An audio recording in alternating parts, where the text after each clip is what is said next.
जी welcome back. सत सवेरा में एक मरतबा फिर से आपको कहेंगे खुशामदीद। आज का टॉपिक जिस पर गुफ्तगू का सिलसिला जारी है, हम दुआ की अहमियत के हवाले से, दुआ की फ़जीलत के हवाले से बात कर रहे हैं और इसी सिलसिले को आगे बढ़ाएंगे। अब हम बढ़ेंगे दुआ की फ़जीलत के हवाले से बात करने के लिए और साथ ही साथ दुआ की कबूलियत के तकाज़ों पर भी बात की जाएगी। वो दुआएँ जो कि कबूल नहीं होती, उनके हवाले से क्या हमें जो है वो अहकामात मिलते हैं, और वो दुआएँ कि जिनके कबूल होने की गारंटी दी गई है, या हमें पता है कि अगर हम इस तरीके से इन आदाब को फॉलो करते हुए दुआ मांगेंगे तो हमारी दुआ कबूल होगी। उन पर हमारे मेहमान हमें क्या बताएंगे, इस पर भी बात करेंगे। हमारे साथ स्टूडियोज़ में मौजूद है मोहतरमा राज़िया नवीद साहिबा, खानम सईदा सहर जैदी साहिबा और अलीना नूर। और जी गुफ्तगू के सिलसिले को एक मरतबा फिर से हम आगे बढ़ाएंगे। ब्रेक पे जाने से कबल हम राज़िया साहिबा से गुफ्तगू कर रहे थे, दुआ के जो हैं वो तरीक़ेकार पर हम बात कर रहे थे। तो राज़िया साहिबा आप अपनी बात को मुकम्मल करें, फिर हम फजीलत और कबूलियत पर पढ़ेंगे। हाँ बिल्कुल हुमा, हम बात इस हवाले से कर रहे थे कि हम अपने बच्चों में ये आदत किस तरह से जो है वो डेवलप कर सकते हैं ना। तो इसको थोड़ा एक्सप्लेन करने से पहले मैं नबी अकरम सल्लल्लाहु अलैहि वसल्लम की हदीस मुबारक बयान करना चाहूँगी। आप फरमाते हैं कि अपनी हर ज़रूरत अपने रब की बारगाह में पेश करो और उससे मांगो, चाहे जूते का एक तस्मा ही क्यों ना हो। अगर वो भी मांगना हो तो रब की बारगाह में उसका सवाल करो कि अगर रब की रज़ा तुम्हें अता करने में शामिल ना हुई तो वो तस्मा भी तुम्हें नहीं मिल सकता। फिर इसी तरह एक और जगह पर आप सल्लल्लाहु अलैहि वसल्लम ने नमक के बारे में फरमाया कि अगर तुम्हें नमक भी चाहिए हो तो उसका सवाल भी तुम अपने रब के बारगाह में पेश करो, क्योंकि अगर रब ने तुम्हें वो अता नहीं करना और उसकी रज़ा शामिल नहीं है तो वो भी तुम्हें नहीं मिल सकता। यानी आप सल्लल्लाहु अलैहि वसल्लम ने बेसिकली बहुत माइनर सी चीज़ों का जिक्र करके इस तरफ तवज्जो दिलाई है कि अगर अल्लाह ताला की रज़ा किसी अमर में शामिल ना हो तो वो इंसान को नहीं मिल सकता है। लिहाजा इन्हीं चीज़ों को मैं समझती हूँ कि बहुत बचपन से बच्चों के जहनों में डालने की ज़रूरत है कि हमें जो कुछ मिल रहा है जी उसके पीछे रब की रज़ा और उसकी अता शामिल है। यकीनन बाज़-औक़ात इंसान इस घुमंड में या इस गरूर में आ जाता है कि मेरी अपनी काबिलियत है, मेरी अपनी सलाहियत है, ये जो कुछ मिल रहा है क्योंकि मैं मेहनत कर रहा हूँ मुझे इसलिए मिल रहा है। हालांकि ऐसा भी हो सकता है कि आप बहुत मेहनत कर रहे हो तब भी आपको कुछ ना मिल रहा हो। सही। और कई केसेस ऐसे भी होते हैं कि एक फ़र्द जो है वो बहुत थोड़ी सी मेहनत करता है लेकिन अल्लाह ताला उसको बहुत ज़्यादा अता फरमा देते हैं। तो लिहाजा ये इन चीज़ों को बहुत बचपन से बच्चों के जहनों में डालने की ज़रूरत होती है। और मैं तो कहती हूँ कि माओं को ख़ुसूसन इस तरफ तवज्जो देनी चाहिए कि उन्हें कहें, बच्चों को खुद कहें कि आप डेली बैठें और बैठकर अपने रब से गुफ्तगू करें, उन्हें दुआ मांगना। जैसे अभी रमज़ान शरीफ गुजरा पीछे, तो हमारे घर में ये रूटीन रही कि हम इफ्तार से पहले जब इकट्ठे बैठते तो बेटा या बेटी उसमें से कोई ना वो दुआ करवाते, सही, ताकि दुआ की आदत डेवलप हो, उन्हें दुआ करनी आए, मांगना आए कि अल्लाह ताला के हुजूर कैसे मांगा। इवन के चॉकलेट भी है ना तो वो भी बच्चों को कहें कि आप अल्लाह से मांगे, वो आपको देंगे। बेशक, तो इस तरह से छोटी छोटी चीज़ें करके जो है ना वो बच्चों के अंदर अपने रब के साथ एक ताल्लुक जो है उसको हम बड़े अच्छे अंदाज में पैदा भी कर सकते हैं और उसको पुख्ता भी कर सकते हैं। बस थोड़ी सी तवज्जो देने की, अटेंशन की ज़रूरत होती है और मुख्तलिफ़ चीज़ों के ज़रिए आप इसको कर सकते हैं। फिर देखें, आप अपने बच्चों को ये कह सकते हैं कि आप अपने अल्लाह के नाम एक लव लेटर लिखें और उनके जहनों में ये बात डालें कि आप जो लिखेंगे वो अल्लाह ताला को इल्म होगा और अल्लाह पाक कबूल फरमाएंगे और उनको वो। इसी तरह से जब नबी अकरम सल्लल्लाहु अलैहि वसल्लम की बात आती है तो हम ये भी अक्सर करने की कोशिश करते हैं कि आप उनके नाम एक ख़त लिखें, आप अपने जज्बात का इजहार करें, आप उनसे क्या मांगना चाहते हैं आप वो मांगें। तो ये छोटी छोटी एक्टिविटीज़ होती हैं, अगर कॉन्शियसली इसके ऊपर थोड़ी तवज्जो दी जाए तो मैं समझती हूँ कि एक बहुत प्योर और एक खूबसूरत ताल्लुक़ हम अपने बच्चों का इंतहाई अर्ली एज में उनके रब के साथ और आक़ा दो जहां सल्लल्लाहु अलैहि वसल्लम के साथ कायम करने में कामयाब हो सकते हैं। यकीनन यकीनन। खानम, दुआ के आदाब के हवाले से मैं आपसे जानना चाहूँगी, दुआ की फ़जीलत भी हमें उसी हवाले से बता दीजिए और आदाब के मांगने का तरीक़ा कार क्या होना चाहिए, मांगे कैसे, क्या सलीका इख्तियार करें। जी, दो बातें जो बहुत अहम हैं आदाब के हवाले से भी करना चाहूँगी और ये कि किस तरह से मांगा जाए। ये देखिए कि हम किसकी बारगाह में हाजिर हैं। जब हमने ये कह दिया खुदा का, जब हम शुक्र अदा करते हैं, उसकी हम्द करते हैं बयान, तो हम कह देते हैं कि बिस्मिल्लाहिर्रहमानिर्रहीम अल्हम्दुलिल्लाहि रब्बिल आलमीन, हम्द है उस खुदा की कि जो आलमीन का रब है। तो देखिए कि जिस दरवाजे पर मांगा जाता है या जाया जाता है तो उसकी शान के हिसाब से मांगा जाता है। आप उसकी बारगाह में आए हैं कि जो आलमीन का रब है, जिसके ख़जानों में कभी कोई कमी वाक़ई नहीं होती, ये उसका कलाम कह रहा है, ये खुद परवरदिगार आलम कह रहा है। तो वहाँ पर जब आपने मांगना है, आपने सवाल करना है तो किस तरह से करना है, और ये भी यहाँ पर बात आ गई है तो मैं बयान कर देती हूँ कि जब भी खुदा से तलब करें तो कभी भी कम तलब ना करें, यानी कम ना मांगें। ऐसा नहीं हो सकता, यानी आप कहें कि मुझे घर चाहिए और गाड़ी भी चाहिए, तो ये नहीं होगा कि खुदा कहेगा कि ये क्या है, यानी मैं एक चीज़ दे सकता हूँ या एक चीज़ तुम्हें मिलेगी। तो आप कहते हैं कि नहीं चलो गाड़ी नहीं, इस फिलहाल घर की ज़रूरत है। नहीं, आप ये एक हिकायत भी है, बयान की जाती है, फ़ारसी की हिकायत है। तो उसमें है कि एक शख्स खुदा से दुआ मांगता है। मिसाल के तौर पर उसने 10 रेवड़ मांगे, खुदा ने उसे 10 रेवड़ दे दिए। उसने 10 घर मांगे, खुदा ने 10 घर दे दिए। उसने 10 बागात मांगे, उसे 10 बागात मिल गए। उसने 10 औलादें मांगी, खुदा ने उसे 10 औलादें दे दी। जब सब चीज़ें उसे मिल गई तो वो खुद शख्स कहता है कि ए बारे इलाहा, अगर तुझसे कोई कम तलब करे तो उसकी आंखें निकाल कर उसके सामने रख दे। तो उसकी अपनी आंखें निकली और उसके सामने आ गई। यानी ये एक हिकायत बयान की जाती है कि तुम भी जो मांग रहे हो ये तुम्हें लग रहा है तुम्हारे लिए ज्यादा है, जबकि खुदा के खजाने में कोई कमी वाकई नहीं होती है, या उससे जितना बड़ा भी सवाल किया जा सकता है वो हमारे जहन में या हमारे मुताबिक बड़ा या छोटा हो सकता है, कम या ज्यादा हो सकता है। खुदा की रहमत और वुसअत रहमत इलाहिया का हम किसी तरह से उसको मेजर नहीं कर सकते, उसका अंदाजा नहीं लगा सकते। और ये कि दूसरी, यानी एक ही अदब के ही जुमरे में आ जाती है कि बात आप मांगे, आप ये देखिए आप किससे तलब कर रहे हैं तो सवाल भी उसी तरह का लेकर जाइए। क्या बात। और दूसरी बात ये कि नाशुक्री ना करें जब खुदा से मांगे। मिसाल के तौर पर अगर मेरा कोई सवाल होगा आपसे तो मैं कभी भी आपसे ये नहीं कहूँगी कि हुमा आपने फलां काम नहीं किया मेरा, या आपने मुझे फलां चीज़ नहीं दी। यानी फिर पलट के इंसान ये कह सकते हैं जो दिया है या जो किया है मैंने आपके लिए, पहले आप वो तो देखें। बिल्कुल इसी तरह से इंसान को खुदा की बारगाह में जब वो जाए तो उसे इतना बेमुरव्वत नहीं होना चाहिए। डेफिनेटली सबसे पहले जब इंसान खुदा की बारगाह में जा रहा है या दुआ तलब कर रहा है, दुआ मांग रहा है, तो खुदा की हम्द करे, उसकी सना करे और उसकी तारीफ़ों को बयान करे, और उन नेमात की एक फहरिस्त बन जाएगी। ये खुदा तूने मुझे अक्ल दी, तूने सही और सालिम जिस्म दिया, तूने ये ज़बान दी जिससे मैं तलब कर रहा हूँ, तूने मुझे ये जहन दिया कि जिसकी तरफ से ये अक्ल दी कि मैं तेरी जानिब रग़बत हुआ, तूने मुझे ईमान की दौलत दी, और फ़कत दुआ नहीं उसके साथ कोशिश है, वो कोशिश करने के लिए तूने सही और सालिम मुझे जिस्म अता किया, ये हाथ पाँव हैं, या एक नेक शौहर है, या बीवी है, या बच्चे हैं, ये घर है, और एक तवील फहरिस्त आप देखेंगे कि वो बनती चली जाएगी। यकीनन। पहले शुक्र अदा कीजिए उन नेमतों का, और उन नेमतों को गिनवाइए और बताइए कि खुदा ये नेमत हैं कि जो तूने मुझे अता की हैं, और उसके बाद परवरदिगार आलम से तलब कीजिए।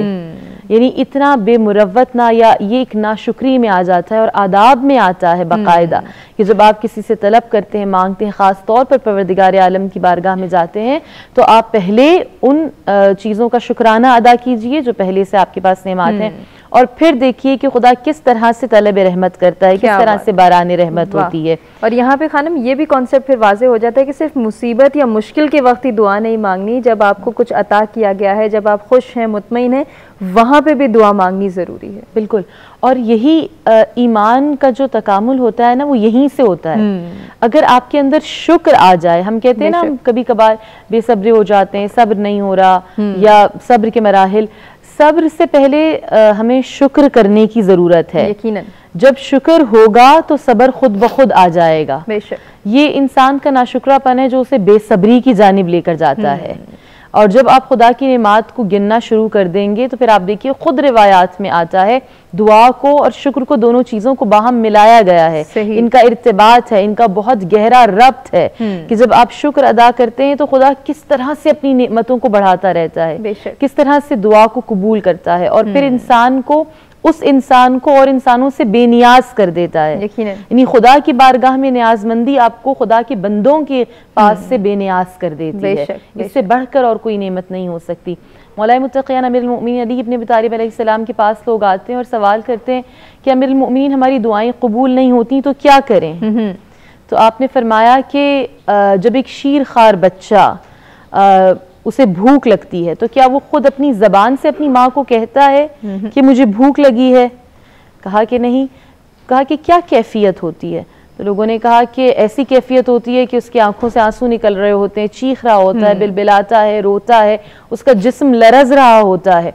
और इसी कैफियत से पता चल जाता है माँ को कि मेरे बच्चे को भूख लग रही है। आपने फरमाया कि दुआ को मांगो नहीं बल्कि दुआ को अपने ऊपर तारी करो। वाह क्या बात। और यही कैफियत, इसी कैफियत के साथ उस मालिक, उस रब की जानिब जाओ कि जो 70 माओं से ज्यादा मेहरबान है। तो क्या वो तुम्हारे मांगने से पहले जब तुम्हारी ये कैफियत, तुम्हारा लरसता हुआ जिस्म देखेगा, तुम्हारे आंखों में आंसू देखेगा, ये सारी कबूलियत की भी मराहिल बताए जाते हैं कि आंख में अगर एक मक्खी के पर के बराबर भी आंसू आ गया तो उसका मतलब है कि दुआ कबूल है। हमारे यहाँ कबूलियत का भी एक कॉन्सेप्ट अजीब है कि हमारी जब हाजत हमें, जो हम डिमांड कर रहे हैं, मिल जाए तो हम समझते हैं कि दुआ कबूल हुई है। हालांकि ये माना कबूलियत का नहीं है। आपका खुदा की बारगाह तक चले जाना ही दुआ की कबूलियत है। आपका अपने हाथों को उस खुदावंदे कुद्दूस की बारगाह में उठा लेना ही कबूलियत का दर्जा है। क्या हम इस काबिल हैं कि हम खुदा की बारगाह में जा सकते हैं, या हम अपनी, जब तक कि तौफीक परवरदिगार आलम ना हो, हम खुदा से दुआ भी तलब नहीं कर सकते। तो ये एक तरह से दुआ की कबूलियत ये है कि खुदा ने हमें चुन लिया उन लोगों में से कि हम खुदा की वहदानियत को मान रहे हैं, उसकी ज़ात को तस्लीम कर रहे हैं और अपने सरे न्यास को, अपने वजूद को खम कर रहे हैं उसके आगे, और हम परवरदिगार आलम की रज़ा के आगे तस्लीम हो जाएं। इससे बढ़कर और दुआ की कबूलियत कुछ नहीं हो सकती। क्या बात है, सुभान अल्लाह, सुभान अल्लाह। जी मैं 2-3 बातें ज़रूर करना चाहती हूँ। आप देखें, हदीस कुदसी है कि अल्लाह रब्बुल इज़्ज़त फरमाते हैं कि अगर अव्वलो आखिर जो कुछ है वो सब, तमाम इंसान और तमाम जिन एक जगह इकट्ठे हो जाएं और इकट्ठे होकर उनमें से हर एक अपना अपना सवाल मेरी बारगाह में पेश करे और मैं हर एक का सवाल पूरा करूं, तो इसी तरह से है कि जो यानी मेरी नेमतें हैं, मेरे जो ख़जाने हैं, उसमें इतनी ही कमी आएगी जिस तरह से कि समंदर में सुई फेंक कर आप वो बाहर निकाल लें, तो जितनी उस पानी में कमी आई है ना। तो अल्लाह ताला की रहमत, अल्लाह ताला के ख़जाने, उसका फ़ज़ल इतना वसी है कि अगर हम हर वक्त भी उस रब की बारगाह में दुआएं पेश करें और मांगें तो उसकी नेमतें कम नहीं हो सकती, उसका फ़ज़ल कम नहीं हो सकता। और एक दूसरी बात जो यहाँ पर की गई कि हम अल्लाह रब्बुल इज़्ज़त की बारगाह में अपनी दुआ पेश करते हुए या इल्तिजा पेश करते हुए हमारे रवैये में संजीदगी उस तरह से नहीं होती है।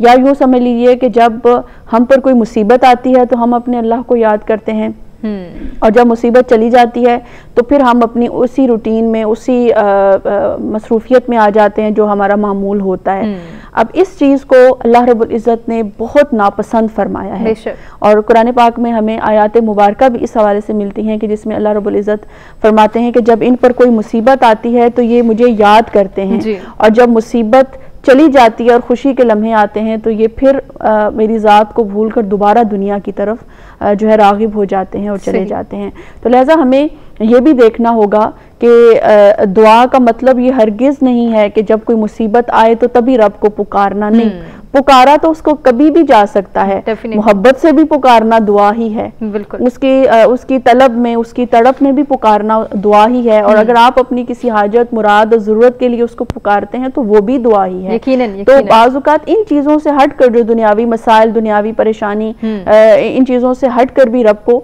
पुकारना चाहिए, अपनी मोहब्बत का इजहार जो है वो उस पाक ज़ात के साथ करना चाहिए। यकीनन।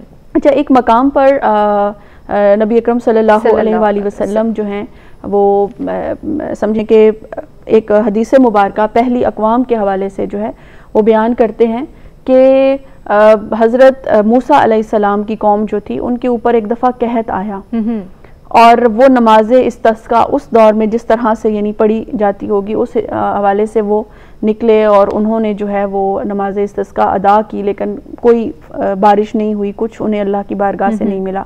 दूसरे दिन, तीसरे दिन फिर अल्लाह ताला ने हज़रत मूसा अलैहिस्सलाम पर वही नाजिल की ना, और मूसा अलैहिस्सलाम भी इवन के उस नमाज के लिए उनके साथ शामिल थे, मगर फिर भी अल्लाह ने बारिश अता नहीं फरमाई। तो तब वही नाजिल हुई और अल्लाह पाक ने फरमाया कि जो लोग दुआ करने निकल रहे हैं उनके पेटों को देखो कि उनके पेटों में हराम है, और उनके जिस्मों को देखो कि उनके जिस्म नापाक हैं, और जो लिबास उन्होंने पहन रखा है वो भी हराम है। तो इनकी दुआएं कैसे कबूल हों?